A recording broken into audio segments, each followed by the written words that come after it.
আসসালামু আলাইকুম বন্ধুরা, আজকে পবিত্র শুক্রবার দিন, জুম্মার দিন।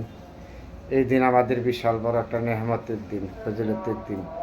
এই দিন আমরা আল্লাহকে যেভাবে ডাকবো এইভাবে আল্লাহ আমাদের ডাক স্মরণ করবো। শুধু আজকের দিন না, প্রতিদিন। কিন্তু শুক্রবারের দিন হলো আলাদা একটা দিন। এই দিন আমাদের আবাদত সম্পর্কে আল্লাহ পাক রব্বুল আলামিন সরাসরি নজর রাখছে। তারপরে আমি সবাই, প্রতিটি মানুষের নামাজ পড়তে হবে। নামাজ ছাড়া আমাদের কোনো উপায় নেই। আজকে পবিত্র শুক্রবারের দিন সবাই নামাজ পড়বো ইনশাল্লাহ। সবাই সবার জন্য দোয়া করব। যে যেখানে আছেন সবার জন্য দোয়া করবো। আল্লাহ পাক যেন সবাইকে সুস্থ রাখে, ভালো রাখে। যার জন্য যার জন্য মনের আশা যেন আল্লাহ পূর্ণ করে দেয়। আমরা মানুষ হিসাবে নামাজ ছাড়া আমাদের কোনো উপায় নেই। নামাজ পড়তে হবে। আপনার আমার প্রতিটা মানুষের নামাজ ছাড়া গেছে না। এই দিন আদম সৃষ্টি হয়েছে, এই দিন আদম ধ্বংস হবে দুনিয়া। এটা শুধু আমরা মুখের কথা না, হাদিস কোরআনের ব্যাখ্যা।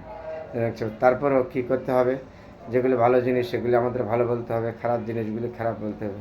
কিন্তু শুক্রবারের দিন বলতে না, নামাজ আমাদের প্রতিদিন পড়তে হবে। নামাজ ছাড়া আমাদের উপায় নেই। যখন মুসলমান হিসাবে সৃষ্টি হয়েছি দুনিয়া থেকে, নামাজ, রোজা, হক, জাকাত এগুলি আমাদের উপরে আল্লাহ পাক নিজে নির্ভর করেছে। তারপরে এগুলি আমাদের যার হক জাকাত দেওয়ার যোগ্যতা আছে তারা দেবেন, যাদের যোগ্যতা নেই তাদের তো দিতে হবে না।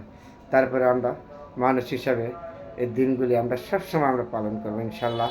একজন মুসলমান হিসেবে আরেকজন মুসলমানের প্রতি মহাব্বত, ভালোবাসা, আন্তরিকতা দিয়ে থাকার চেষ্টা করব সবসময়। কারণ রাস্তাঘাটে যাব, সালাম দেবো, সবার সাথে মহাব্বত, আন্তরিকতা, এই যে বড় হিজুলে তার কিছু হইতে পারে না। তো আর আল্লাহ পাক বলেছে, গুণাগার বান্দা, তুমি যত পরিমাণ গুণা করো না কেন, তুমি আমাকে ডাকার মতন ডাকো, আমি নিশ্চয়ই তোমার ডাকে আমি সাড়া দেবো। তোমার ডাকে আমি তোমার পাহাড় পরিমাণ গুণা মাফ করবো, কিন্তু আমাকে ডাকার মতন ডাকো। তো আমরা তো ডাকার মতন ডাকতে পারি না। আমরা গুণাগার বান্দা, গুণা করেছি, অন্যায় করেছি, কত কথা বলি, কত রাস্তা ঘাটে চলতে ফিরতে সব জায়গাতে আমরা গুণা। তাহলে আল্লাহ আমাদেরকে সৃষ্টি করেছে, আমাদের বলছে না তোমরা এইভাবে গুণা করো।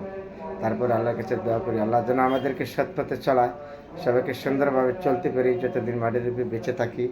এটাই হলো সর্বোচ্চ থেকে বড় কথা একজন মানুষ হিসেবে, আর কিছু নেই।